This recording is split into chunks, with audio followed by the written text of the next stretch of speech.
Hello and welcome. You're watching Vision Plus.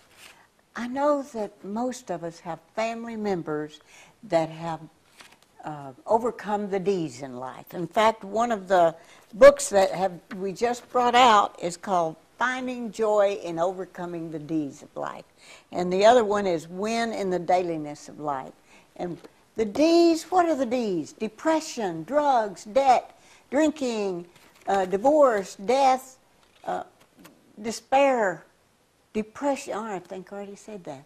And also diarrhea, whatever is coming across your life that could take away your joy, that can happen. And most families have been involved in that in one way or another. Now, you're going to meet a young lady that I heard speak at church Sunday. And she lives in this area momentarily with her parents while she's on R&R, I guess, from Overland Missions in Livingstone, Zambia. Mariel Brantley, and she can correct me, she's the expedition leader. This young, beautiful lady has been there. So welcome to Vision Plus and to people that love to find out how in the world you overcame drugs and drinking. Thank you. Well, thank you for having me first. A little background information on me. I grew up in Florida, and my parents, grounded me in a church at an early age, and I was at church every Sunday and Wednesday and Thursday and prayer meeting and intercessory prayer, you name it, I was there. So I definitely had a very firm foundation in that. I went to a private high school. I definitely, knew the right way to go. But unfortunately, as many people who grow up in the church, as time went on, the things that you see when you're in ministry, when your parents are in leadership, you see a lot of things that can honestly jade you. And I allowed a lot of things to jade me. So after high school, I pretty much... What were some of the things that jaded you? I would say, I would see hypocrisies within leadership. Okay. And it's definitely, it fallbacks on me, but honestly, it's what the devil does to really make you have doubt in the Lord and doubt in people's relationship. And I think I also saw my parents struggle so much financially and in their marriage. They're still married to this day, thank you, Jesus. But I just thought, why, being a Christian, does it make it so hard? Why does it seem like the world has it easy, but Christians have it so hard? Like, what's the point? Isn't God supposed to make it better? So a lot of those things just kind of added up after time. And so pretty much after high school, I was like, you're cool, you're not cool, peace, I'm out. And so I kind of just went my own way. I lived on my own, and I started... I went to school a little bit, worked on my own. I had freedom in the respect of not being in my parents' household anymore. But I also was ready to test the world and explore it for myself. And so I did. I did a very good job at it. And shortly, after that, I found myself in drugs and alcohol. And I had a boyfriend that I was living with. The relationship was violent at times and very volatile. And that over a period of about 3 to 5 years, I hit some really big rock bottoms. And I remember specifically one of the times, it happened twice, that the Lord spoke to me during those years. And one was after a bender. It was a 3-day, mark the days off the calendar. They didn't even ever exist. And I was coming back from a friend's house, and I was driving over the intercoastal from the beaches to the mainland in Florida. And I just remember thinking, your lungs feel like a brick because you smoked like 4 packs of cigarettes, and you look like, something ran over you, and nobody knows where you've been at for the past 3 days. You are such a loser. And the moment that I said that word in my mind, immediately this image in my head popped of me standing on a pulpit preaching in front of a congregation of people. And I'll tell you, that freaked me out because I had put God on the shelf, and I said, I'm going to just put you here for now, and I'm going to explore what I really believe, not what's been crammed down my throat my whole life, but what I believe. And so for that to pop up, I was like, sweet Jesus, where did that come from? And so I just kind of like thought, okay, I don't know where that was. I'm just going to ignore it. So I went on. And then about a year later, I was sitting on the couch at my boyfriend's house. We lived together, and it was another night after partying and everything. And he's playing PlayStation Tiger Woods, and I'm sitting on the couch, and I'm like, I thought to myself, I was the president of medical club, president of art club. I was the varsity captain of soccer, of volleyball. I was involved in every extracurricular activity you could think of in school. I was an honor roll student. I was a golden child in all respects. Went to a private school, everything. And here I'm sitting on a couch, not in college, watching some dude play video games. Like, you were such a loser. And the moment that I said that word, again, bam, that same image popped in my head. And it freaked me out again. And I thought, why is that happening? Like, I don't want to think about that. I don't want to think about God. I don't want to entertain that thought. That's not who I'm going to be. I have a million other opportunities that I can look into in my life, but that is not one of them. And so I just excused it away. And it wasn't long after that that I decided to end things with my boyfriend at the time.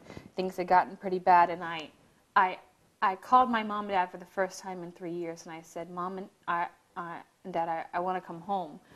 How about Monday? I'll come. It was a Friday that I called her. 45 minutes later, my mom showed up with 4 guys from the church, my 2 sisters, and my sister's fiance. They knocked on the door, they walked in, they picked up my bed, and they walked out. As I was sitting on that same very couch, I just thought, is this really happening right now? Like, okay, I guess so. And so I'd like to say that was when I turned things around, but it definitely wasn't. I think when you are really running from truth, you run hard and as hard as you can until you're completely broken. And I wasn't. You would think that it's broken, but I wasn't quite broken yet. So a few more years passed, and I still, got myself together in some respects as far as romance was concerned. I would check that off the list. Okay, don't do that again, But there was other life lessons that I hadn't, conquered yet in my mind. So I ended up. What were some of those life lessons? Like learning how to balance a social life and a job and what your priorities are. When you're a young single female and you can get into any club in town before you're even 21, there's a power that goes with it. It's an excitement, and so you pretty much can do anything and everything you want, and so you can get lost in that and forget about actually who you're going to be 5 years from then. Forget even 5 years. Forget it. More like a year from then. Who's that person going to be? So those are the things that I struggle with. And I bounced around with professions. I did insurance. I did retail. I worked for a photography company. I mean, I did anything and everything. Just tried it all. But nothing was working. And so I finally was wanting to move from Florida to Seattle. Because I had gotten into some trouble in Florida, and I thought, okay, I'm going to delete all the numbers out of my phone. I'm just going to start over. And my sister had moved to Seattle, my oldest sister, so I said, okay, I'm going. So just the night before. What kinds of trouble? What kinds of trouble? I actually, specifically, I got a DUI in Florida. And it was definitely not a proud moment. It was quite silly how I ended up getting the DUI. It was one of those nights that I stopped drinking way before I got pulled over. Had been drinking waters for hours. I was at a friend's house who she was bisexual, and she had a bunch of her friends around, and that wasn't my thing. I mean, I didn't judge it, but it wasn't my thing, and so I was like, I just want to go home, And so I left, and I thought I was fine, but I got pulled over for speeding, and it was like, well, of course this happens tonight. The one night that I could probably legitimately get away with it, and I did the right thing and waited and drank water. I mean, it was several hours, and I'm getting pulled over now. So I just thought, well, that makes up for all the nights that I woke up in the morning and thought, how did I get home? And then I walked outside and saw my car diagonally parked in the driveway and thought, okay, that was me that got myself home. So Those are the kind of the things that I got in trouble. Like I said, I was involved with drugs. I began selling some of them. I was the girl at the bar that had a grand worth of Coke stuffed in each side of my shirt, talking to the cop at the bar, because if you're talking to the cop, he's not thinking you're the little blondie with a grand worth of cocaine on you. So again, it was one of those power trips, excitement, like, haha, like I can do this and nobody knows anything the better. So I didn't like that part. I didn't like who that person had become inside me. So that's why I wanted to change. But I wasn't saying it was God. I just thought, I'm going to take care of myself again. I'm just going to recreate myself and, wash all this away and move on. Was that person that you were with and you lived in his house, was he the violent one? Yes. Yes, he was a violent one. I mean, I definitely acted out in moments of jealousy and everything, but he definitely was the violent one. Like how violent? And, pushed me in closet, yanked my hair around, dragged me around the house by my hair, things like that you just, it's hard to fathom it now that it ever happening to me. But he actually proposed to me, and I said yes. And 5 days in, he came home, and he did something in the room, and in bed, and he pulled the covers off, so I pulled him back, and he turned around, and he whacked me as hard as he could with his elbow, and it knocked all the breath out of me. And before I could even think, the words came out of my mouth, "I will never marry you." And it was so forceful and so much authority in the way that I said it that I was like, did I just say that like that? And I was under his control for such a long time that I didn't know, like, okay, what just happened here? So it was definitely one of those relationships that just was not healthy in the least. So I decided to move to Seattle, like I said.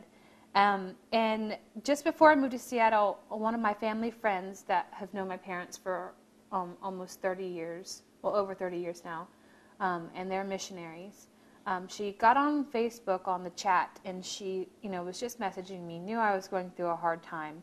And she, just said all of a sudden once, in one line, and I'll never forget it, she said, "Why don't you come to Africa?" And I'll tell you, I'll never forget that moment, because it was like the moment when the window opens and someone takes a bow and arrow and like looks for the target and like aims and just lets go. And when that arrow hit, it was like the impact, like I wasn't ready for it. I wasn't ready for God. I wasn't ready for anything. But just that simple line, I thought, why don't I go to Africa? You're already moving across the country. You're already wanting to start over. You're not willing to admit anything. So what's to lose?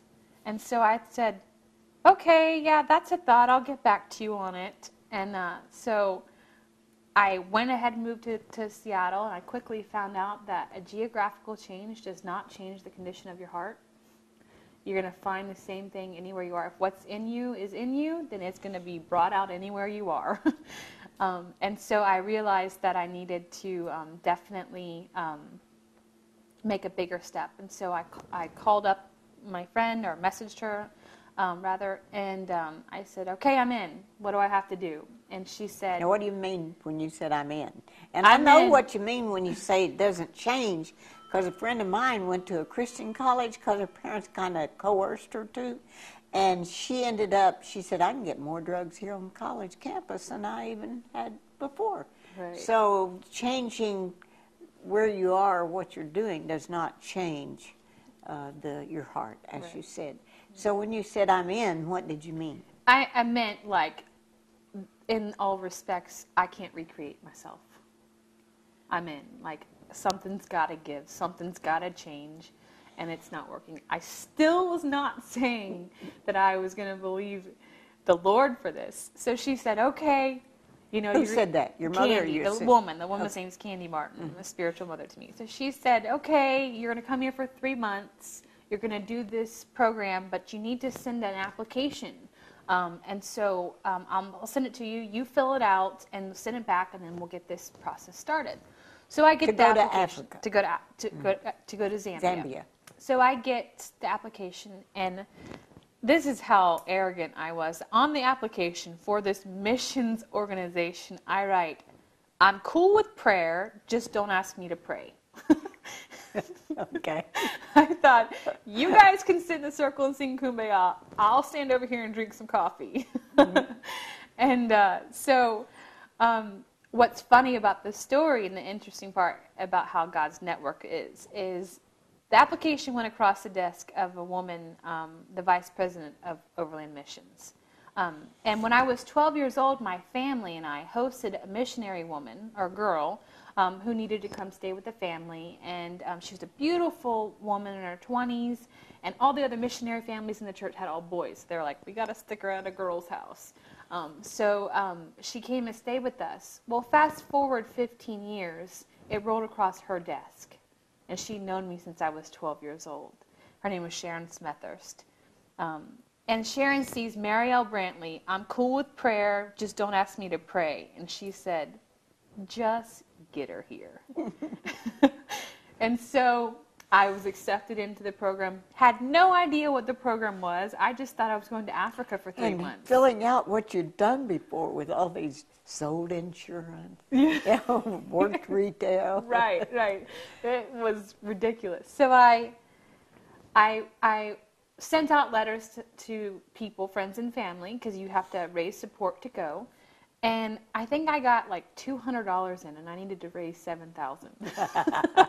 And I don't think anything of it, because everybody was like, Mariel, you've been a party girl for 7 years, and now you're going to go play missionary in Africa? Okay.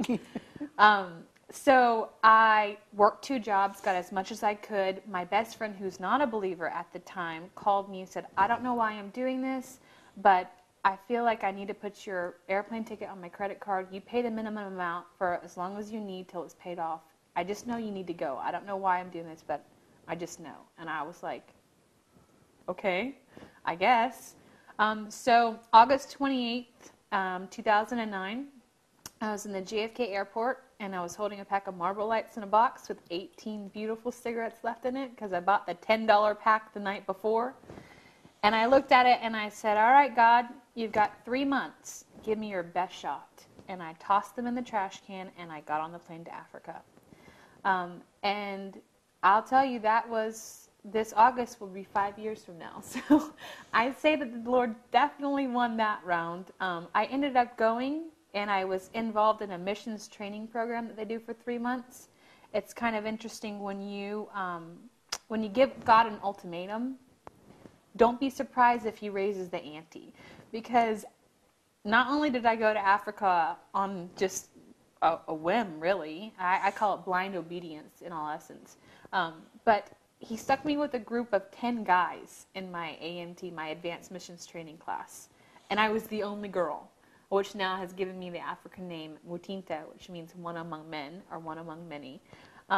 It was a very interesting, very interesting AMT, and it was like, okay, God, you're gonna, I challenge you to 3 months, and you take the 3 months and raise me and put me with 10 guys to do it with. Alrighty then. So since then, it's been an absolute astonishing journey that I've gone through. I have retraced the steps of David Livingstone through Zambia, Zimbabwe. I've gone into Namibia. I've traveled with well-known revival preacher Rodney Howard-Browne. I have served kings and queens of Africa and chiefs among chiefs. I have been, welcomed into places, welcomed into countries just because I had the favor of God in my life. And I said yes. And it just, I want to know about those 3 months with the 10 guys. When you got off the plane, tell us right there what happened that moment. When I got off the plane, I'll say that it was not easy. I was definitely in culture shock. But I remember I hadn't slept the night in years. I was definitely tormented for years. And I remember the first day I woke up, I was like, I slept through the night last night like a baby, like 8 hours straight, like normal people do. I didn't wake up every hour. And it was just kind of like the first step of, knowing, okay, God is with me in this. It's just as simple as getting sleep. It's funny sometimes. You don't need some gold falling from a ceiling or, rubies showing up out of your eyeballs. Like, sometimes God's just very, very simple, and just let me get some sleep, and that's all that your heart needs, What kind of place were you sleeping in the 3 months that you were there? I still sleep in a tent. When I'm out on expedition, I sleep in a little pop-up dome tent with a sleeping bag and a sleeping mat. When I'm on the base, I have a safari tent that houses up to 3 other people.